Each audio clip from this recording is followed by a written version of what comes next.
0, 1. Let's get started.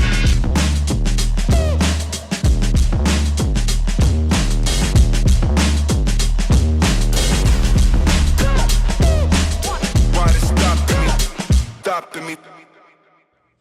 Bye, crypto bro. What's up, crypto fam? It's that guy again, Ball Deep Crypto.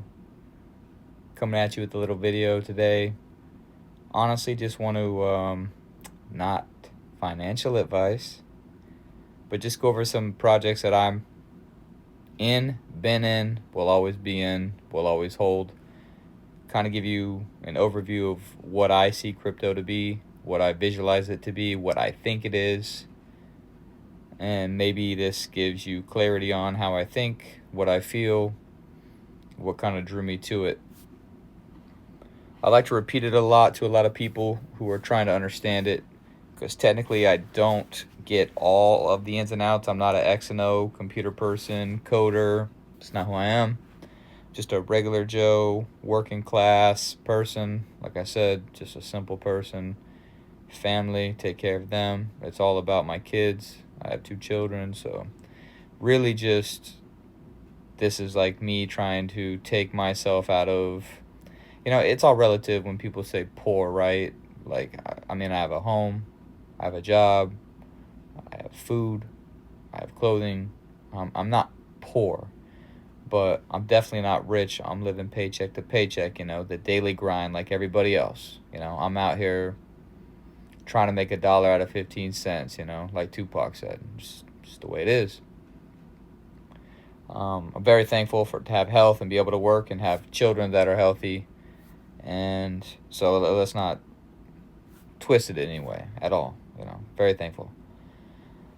Okay, enough about that. So basically, when I try to talk to people about crypto, again, not financial advice, I try to explain it to them like this. I was playing Fortnite one night with a friend, and they were like, hey, I was like, well, how the heck are you always on when I'm on? And the person said, well, I trade stocks. I'm like, stocks? What do you mean stocks? And he's like, you ever heard about crypto? And I was like, crypto? I was like, you mean Bitcoin? Like everybody says, of course, because the news will pump Bitcoin, Ethereum, Solana to ad nauseum, right? Which, makes me turn away from it, to be honest. That's why I can't do any of those, because when the news is pumping something that hard, I look the other way. I can't do it. There's like a reason for it in my mind. I can't buy into that propaganda. So anyways, he told me about XRP. And I was like, XRP? What is that? So I looked into it, and this is back when XRP was about 40 cents. And so as soon as I saw that the SEC had a lawsuit against it, I instantly liked it. And I said, well, wait a minute, what is this? And I seen that was suppressed. So from that point forward, I was all about XRP for a while. And then I looked around, and then I found Stellar. And then so on and so forth. But what I try to tell people is this, when they try to explain XRP to them just in like layman's terms, and leave me comments if I'm wrong. I look at XRP as a banking coin. I look at it as cross-border settlements, bank to bank. You've got on-demand liquidity. So you've got $100 million in New York, and 100 you want to transfer it to Russia. The current system's old, antiquated, dialogue pretty much. So what this coin does, it's a smart contract. It's a coin with the limited supplies. You see 100 billion of them, right? But it has a smart contract chip built into it.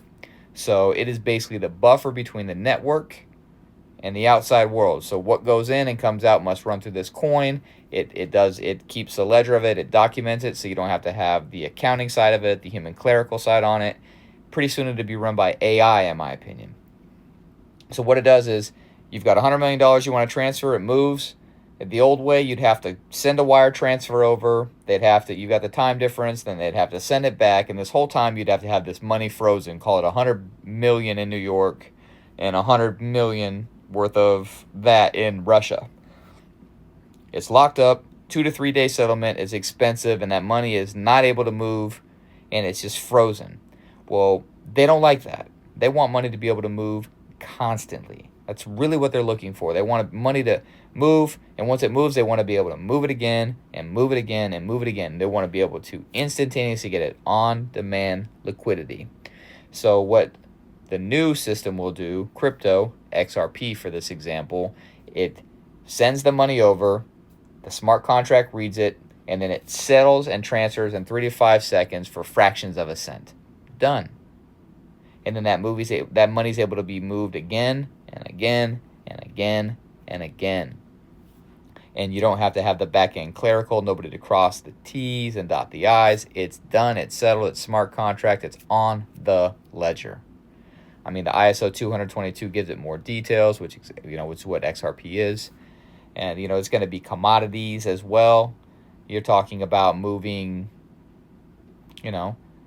everything's going to be tokenized, in my opinion. Property, commodities, tax, gold, silver, platinum, your life insurance, your home, your maybe potentially cars.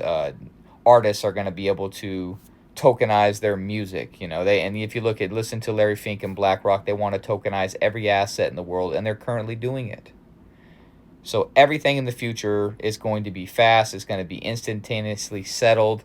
It's going to be tokenized. Instead of waiting 30 days for a house to close, I think just in Saudi Arabia today, or it was yesterday, they settled and closed a tokenized home in a day. Done, settled, finished. That's the future. Technology moves 365, 24/7. I'm old enough to be around from the 90s, right? So I'm old enough to remember dial-up internet. I'm old. But I seen something one time with it really when I can't find it, but I was scrolling through and I seen this meme that said something about there being 8 billion people in the world, and that 7 billion people had a smartphone and 6.5 billion people had access to the internet. Right? And this is before Starlink's going to go up and you're going to be able to be in the middle of the Sahara Desert. So everybody's going to have access to the internet soon, right? So you're talking about a vast majority of the people in the world have a smartphone, access to it, and that's how money's going to be exchanged, through phones, through technology, crypto. So at that time when I seen it, it was a year and a half ago, 2 years ago, and it said something like 565 million people, which is like 2.6% of the world's population, was in crypto, which is crazy to think about. And in hindsight, they said in 1990, 0.01% of the households in the world had access to the internet. Now, fast forward to today. Imagine doing anything without the internet. And another thing I try to explain to people is this. That's like being in the stock market in the 1600s. That's what I tell them, because it's true. You're that early still to this day. But look at the stock market, right? When they used to write things down by paper and trade it and everything else, the stock market was up. But ever since it went digital and they went electronic with it, look what's happened to it. It's just rose and rose and rose, because you can trade quickly, instantaneously. That's the future. That's what crypto is going to be. It's going to be instantaneously settled. You could, in the middle of the night on a weekend, you can make $100 million transfer. The banks would be closed. You'd have to wait till they open. The future is that. That's how the kids function. That's how they do. They've already set the youth up. If they have a chip in their card, they have a phone that they tap.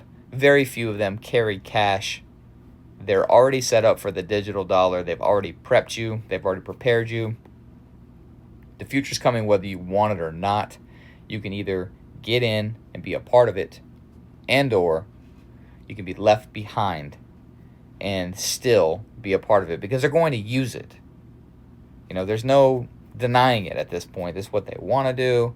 The World Economic Forum, they've talked about it. Larry Fink, BlackRock, you've got Vanguard moving in.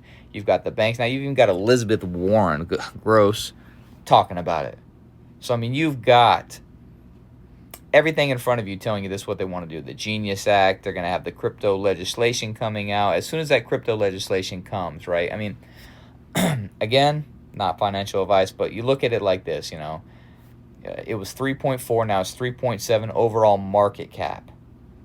If they have crypto legislation, bylaws by the end of this year, which is 2025, then by 2027, the crypto overall cap will be $10 trillion. Mark my words. Again, do your own research, not financial advice, but that is a threefold. And then in 10 years from there, I believe it'll be at $100 trillion. So you're talking about being in an asset class that the institutions can't be in yet.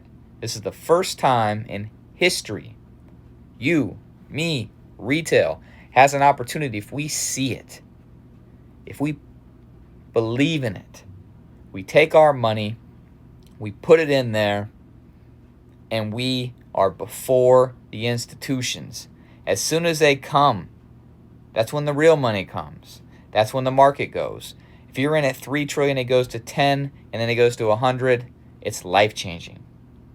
In the cryptos that I'm showing you on the screen here, XRP, Stellar, Stronghold, Ethereum, Velo, Hedera, XDC, Flare. These are all projects that I am in. I'm 100% in. If I'm talking about it, I'm in it. And that's all I'm going to talk about, because I'm not going to lead you down a path that I don't really know anything about. And not that I really know everything about these. These are stocks at the end of the day. It's a guess. You know, you have to make an informed decision for yourself and based off the information and the research that you do. Invest what you want to invest. You're an adult. You're a human being. You know, you don't have to be ball deep like me. But I'm all in. That's just it. Because I'm already broke. So if I'm a little broker and it doesn't work out, oh well. But the thing is, if you buy these and they go up and they go down and you just panic, right? Oh, I'm going to sell. You only lose when you sell, right? Paper hands. Don't be paper hands. Be somebody who has conviction. You know what you're looking at. You know what you're investing into. You know what these projects are going to do if you're given the time. Who gets rid of something or bets against themselves before the race even starts? It hasn't even started yet. So take the time. If you're going to get it, hold it. Don't let go. You only lose if you sell when you're down.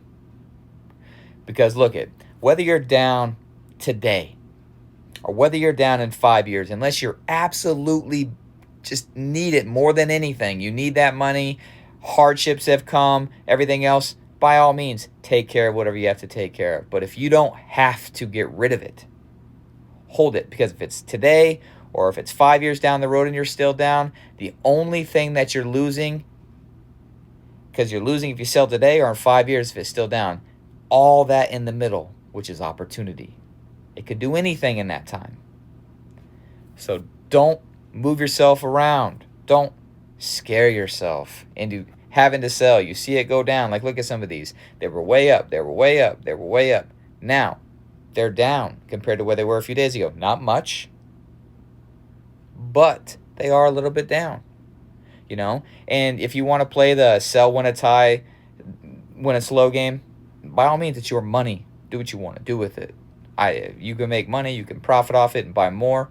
Absolutely. I don't play that game. I'm a hodler. Okay? I buy and I hold. Because here's what I believe.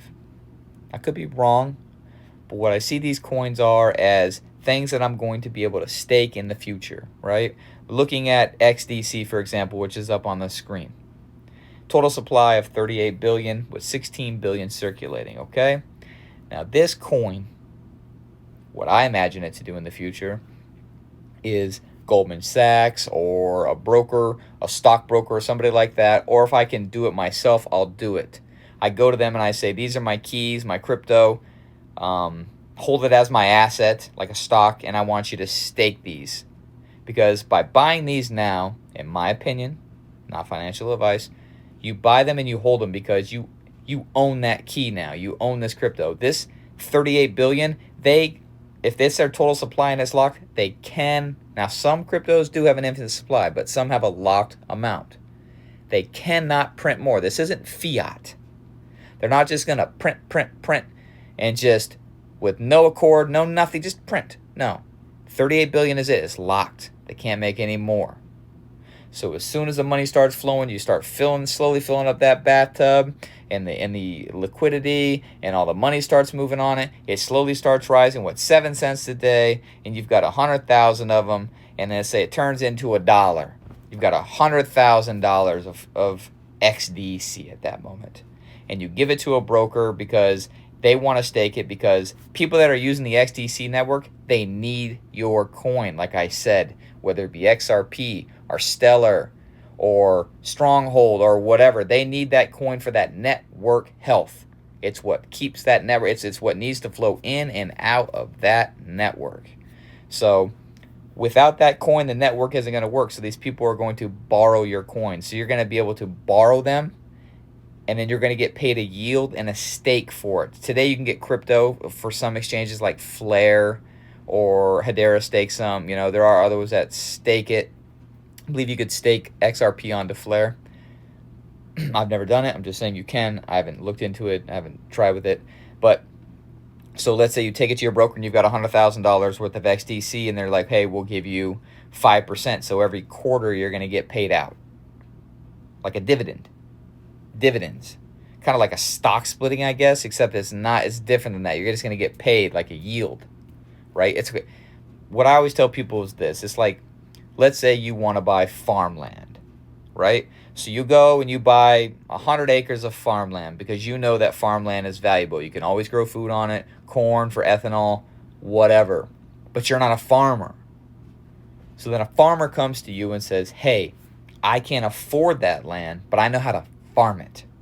So let me farm the land for you, and every time I cut this pea, soy, corn, I'll pay you 20%, 5% of what I yield.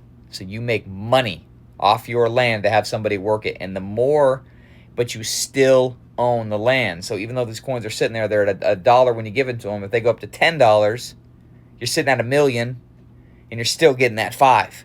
You see? So like for the next 100 years, your kids, in my opinion, are going to be able to live off these coins and the dividends it's going to create for your family, the wealth it's going to create. You never have to sell them. They're going to make you money. So if you can, get as many as you can cheaply. Okay, so like last week, right? You're looking at, let's look at Stellar, for example. It was what? 25 cents, 22 cents, I think, a week ago. And today it's at 46 cents, right? So you went from getting 10,000 XLM last week for $2,500 to now you're paying $4,600 in a week. It's gone, right? Like I said, when I got XRP at 40 cents less than 6 months ago, where was it at? Right around 50 cents, 6 months and 24, I guess about a year ago now, probably a little bit longer. Anyway, 50 cents even, still. 50 cents. October of 2024, right? So we're looking at almost a year ago. So within that year, it used to cost you $5,000 to get 10,000 XRP. Now it costs you $29,000. Think about that. The money is, crazy. Let's look at Stronghold. I mean, you're talking about, so even Stronghold at this, again, please, not financial advice, just trying to break down numbers here for you. Stronghold's just barely over a penny, right? 0.0132. So you're looking at about approximately $1,300, $1,320 to get 100,000 of them. If you've got 100,000 of any coin, any penny that it goes up is $1,000 profit up. So you're looking at potentially a project like this, which is in with a lot of people, a lot of money. But again, not financial advice. If you don't got that kind of money, buy what you can and hold what you can. My whole point is, if you could see the future, of course, we'd love to be Biff. We can't be Biff. We don't got the book, the sport bet. But we can see where it's going, hopefully, and have the vision to say, This is the future. So what you can do is take that future and make it yours. Get yourself out of living paycheck to paycheck. You can still keep your job, but take more time off. Take longer vacations, take better vacations, buy yourself a nicer car if you want to do that and invest in that, or pay off your mortgage and live debt-free and stress-free and live the life that you want to live and the quality of life that you have, so you're not owned by the system, so you're not working for the man. You're your own person, you know? And also, you know, I always say you should hedge it against, you know, if it's going digital dollar. I'm a very, very, very big proponent of silver. Love silver. You know, this is all my personal stuff. You know, this is what I prefer. This is what I do. But to me, gold is a store of value. It's used in very little things. I mean, it is used, but not to the extent that silver is. So since the 90s, everything's gone more electronic. Silver is a conduit of electricity. They use it in missiles. They use it in bombs. They use it in almost everything. Silver is highly used. It's highly suppressed. It's still cheap. And in the next 10 years, I feel like it's the metal that is used more than anything. So gold is stored and not used. Silver is a second, you know, most rarest commodity. I think it's probably the first to be, and I think they suppress it for a reason. I think it's like 409 paper sales of silver compared to actual physical. So if everybody cashed in their paper silver bonds, it would probably skyrocket the price, and I don't think they'd be able to fill the demand. I don't think they have enough. I think silver is the rarest metal in the world, probably. One of them. Because of its use case and where it's going to be in 10 years. And it's still cheap. You buy it, physical, silver, and hold it. Be your own bank. That way, you're not 100% reliable on the crypto aspect in case you get frozen. You know, everybody's like, oh, they'll freeze you out. They'll do that with money. You know, look at the banks now. They carry 10 cents for every dollar they borrow you. Right? I mean, come on. And what are they backed by? Fiat, which they print, which is a piece of paper. Right? And then you go back and say, oh, that they don't have that? Oh, within the federal government. So you end up bailing yourself out. Are the banks out again? They're not going to do that this time if it happens. They're going to let them go, in my opinion. You know, I mean, look what happened in 2008. I think they were over-leveraged 58-1. Think about that. They should have been in prison for that. But what did? They got bailed out and threw themselves fat bonuses on your dime and took fancy, lavish vacations on your dime because they over-leveraged themselves and they're backed by nothing. Nothing. Just a belief. So always hedge. Always hedge yourself to protect yourself and protect your family, in my opinion. And I'm sorry to go off on all that. It's just something I wanted to really kind of talk about here and kind of give you an idea of, obviously, an overview of what I'm looking at, what I'm into, what I believe in. And I hope that you enjoyed the video. If you do, like and subscribe. I don't have very many followers, but much love and appreciation to anybody who is. I mean, one's better than none, and honestly, that's more than I thought I'd get, so I actually really appreciate it. You know, I'm just a common person. I'm not an analyst. I'm not going to sell you some, hey, this is what it is. It's going to skyrocket. I don't know all that. I'm going to learn it. I'm going to take the time to learn it, but I'm still not going to come out here and tell you that because, I mean, I would hate to give you that advice like that. Like I said, I can tell you what I'm doing. I can tell you why I'm doing it, but you have to make your own decisions and that are best for you and yours that you love. So, again, thanks for the time, and have a good day.